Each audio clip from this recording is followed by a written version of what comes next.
So basically, this is a software on the Apple Mac computer, and it's Logic Pro, which is a multi-track digital recording system, so that I can record everything on separate inputs, and then I can play it back and adjust each one independent of the other, and that's what they call mixing. And you can, with today's technology, you can have hundreds of tracks, really. You don't even have to record them all at the same time. When I record, I usually try to record, if it's a band, the rhythm section playing together so that it, has the feel and sound of a real band. And then we can come back in and add the vocals to it, or maybe guitar solos or something like that, keyboard solos, and as you can see here, if you're seeing the screen, you can see I made different instruments, different colors, really. It helps me when I'm mixing know which ones I'm working on at the time. Technically mix it all a track at a time, and then when you get through, you just sit back, hit the play button, and you're a happy guy. And this has all kinds of effects built into it. It has reverbs and delays and echoes and choruses and flangers, any kind of double tracking or anything like that, effects that you want. You can change your pans around, move things from side to side, and once again, all of that is in memory in the software, and it remembers everything that you do.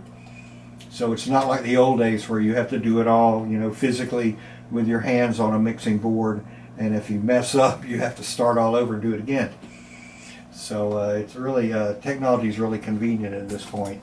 Okay, so what I did was I color-coded each track so that I made my guitar tracks green, and my keyboard tracks are, I don't know, kind of gold color. My drum tracks here happen to be purple at this point. And, you can make them any color you want. I just chose to do that at the time on this particular one.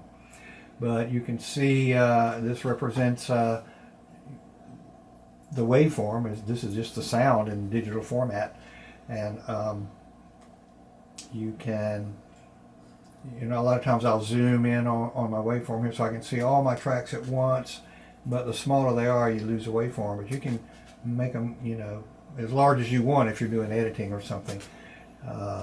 Get rid of the mixer, and then you can, you can scroll down, to different places and cut sections and move it around or whatever on any individual track by itself, rather than on everything. And so I do a lot of editing to solve mistakes and issues like that. But mostly I try to get the band playing together with a rhythm section, and then go back and add the guitar solos or the harmony vocals. Even the lead vocal would be overdubbed later once you get a really good sounding rhythm track. And let's see, over here I've got a compressor, which I actually was using on the bass on this particular song. And I've got some different software. It has all kind of EQ, tone controls, compressors, reverbs, delays, everything in the software built in. And you can put it on, you can use it. It's not like you just have one box that you can use on one thing. You can use the same effect on each track separately and set it up differently on each track. So it's just, the technology is just amazing, really. And here's where the mixer is right here. You can go through with automation, and you can play it down and just work on one track at a time and move it around to sit it in the mix of the song right where you want it. And you can pan it left or right or whatever, or add any effect to it, and then it will remember everything that you did. And then when you play it back, it will make all those moves for you automatically, and you can go to the next instrument and do the same thing. And you just go down through the whole song until you have everything sounding, like you want it, basically. Here's a little piece of it. It's a song that I worked on. I played some guitar on it.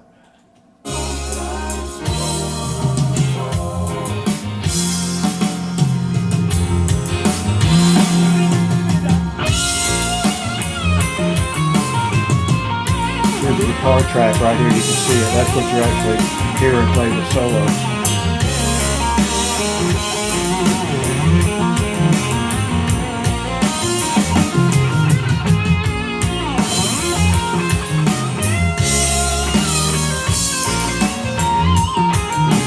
note starts for the solo. You'll see at the end I actually fixed the mistake that I made. Right here. It comes back in.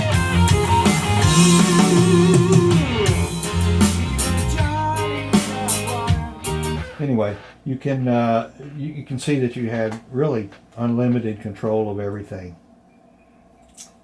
And let's see, I'm on the wrong thing. It can get confusing after a while if you have a lot of tracks. You have to be pretty organized when you do it, but really you can do almost anything you want. You can cut and paste stuff and move it around. You can pitch correct on it to make it more in tune with certain software like Auto Tune, something like that. But 20 years ago, a studio like this probably cost you, I don't know, $250,000. Now you can get it for, I don't know, less than $1,000. Okay, let's see. Over here, this is my digital interface, which is what actually takes the analog signal from the microphone and turns it into digital code, and then it becomes digital recording, which feeds over to the computer through a cable. This interface only takes 8 inputs at one time, so you can do 8 microphones. But I have this one connected to it. This has 8 more preamps and inputs, so I can, when I'm recording like a band or something, I can record 16 instruments at one time. And usually I'll put the drums on these 8 tracks and then parts of the rhythm section on these 8 tracks. Basically, the microphones are in another room where the musicians are, and the microphones come in through this cable on the floor and come over to this rack right here. In this rack, I don't really record through a mixer. I have external preamps, 2 preamps that I record into. So this is a stereo pair of 2 preamps, and it goes into a stereo compressor, which is also tube. And then this is another set of stereo preamps and stereo compressors. So right here is four instruments, and I use them on different things. And then it all comes out and goes into these old analog compressors, which I really like the sound of. So I try to get a good even compressed sound on my initial sends to the interface. So that and then in the computer in the box, I have more of that kind of stuff. But to get a nice, warm, friendly sound, I like to go into the analog tube gear before I hit the computer. Let's see, I've got some of my guitars over here and some effects processing down on the floor. Anybody that comes in here and wants to record, they're certainly welcome to use any of it. Got some nice old friendly guitars that I'm quite proud of. I love them, and I think they love me. And I have a lot of different formats. I have old cassette format. I have ADAT, 2-track digital tape machines where people used to record to those once they quit recording to the 2-track tape machine.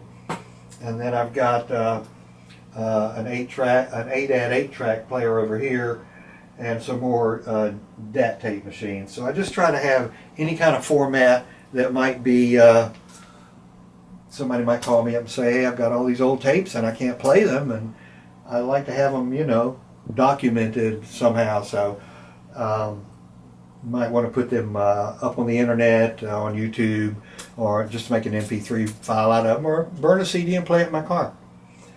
So, I try to have any of those formats, so if somebody calls me and wants that process done, I can do it for them.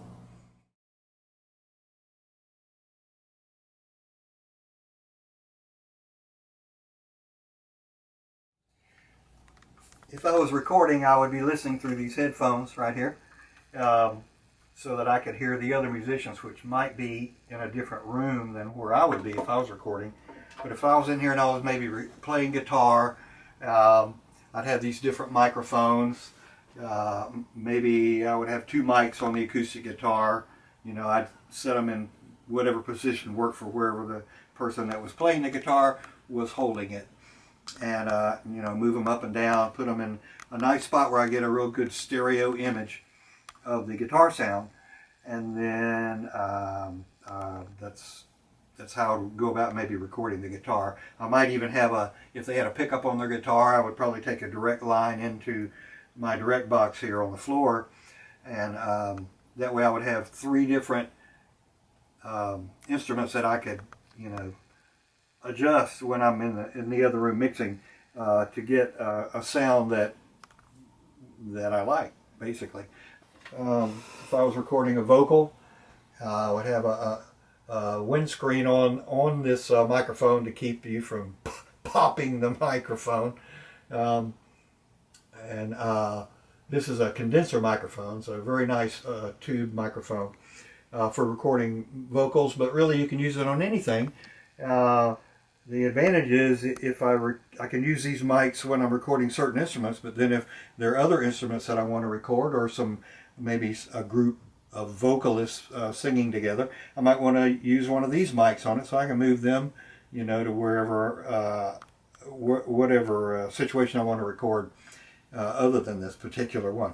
But that's the advantage, like I said, of multi-track recording. You can use different mics on different instruments to different people, and you're all putting it together over in the other room where I showed you on the computer, where it all ends up. It all starts out here, goes plugs into this box on the floor where there are mic inputs, and there's a long cable that runs into the other room and goes into those preamps that I showed you before, and ultimately to the computer. Got headphones, everybody would have headphones. Usually I'll show you the other room in a minute, but usually I would have somebody in the other room. I don't put all the musicians necessarily in the same room, especially if they're not a band and they're just, maybe it's a songwriter and he wants to, he wrote a song, he wants to play guitar and then sing, and bring somebody in to play bass on it, or add some other instrument to it, or some keyboards or something, or just some vocals. And all of those would be done independently at different times, not at the same time. But in the end, it ultimately ends up sounding like, things that you hear on the radio. There's all of that stuff is done independently, and just put together by people who know how to mix it, make it sound good.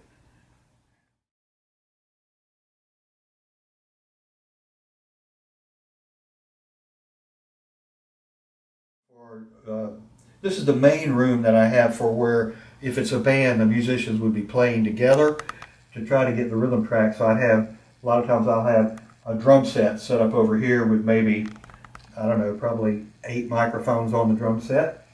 And the bass player might be standing right here, plugged into a direct box, so he's not even into an amplifier, unless he wants to be. If he's got an amp he likes, I can do that, but I'd have to put it in a different room so that it didn't get into all the drum mics when I was recording.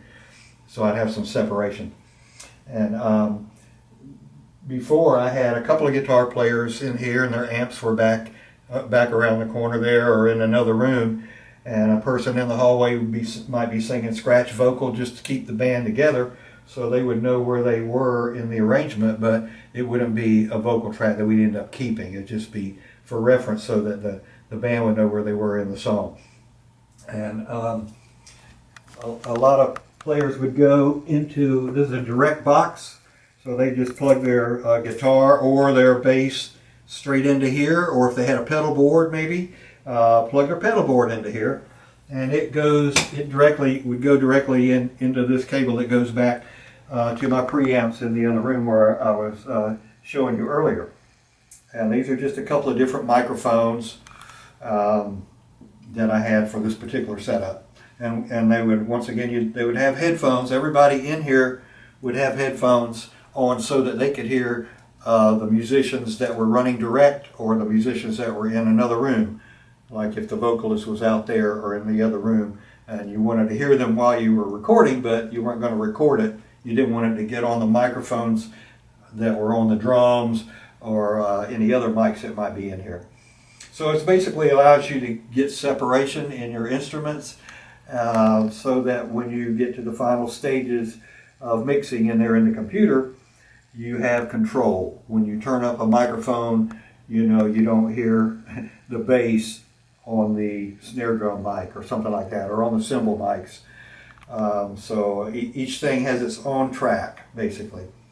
And like I say, you can end up with, I don't know, a lot of songs I do, I don't usually do too many that end up with more than maybe 30 tracks, which is a pretty good amount of tracks. You can't see them all on the screen at the same time, so that it keeps you on your toes. But you can control all of that individually, and you would have, the engineer would basically have total control on mixing your sound.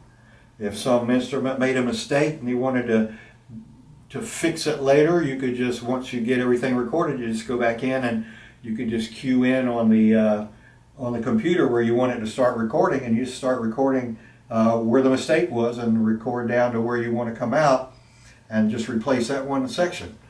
So that's just another one of the advantages of multi-tracking and doing it digitally, where you have pretty much total control over what you're doing.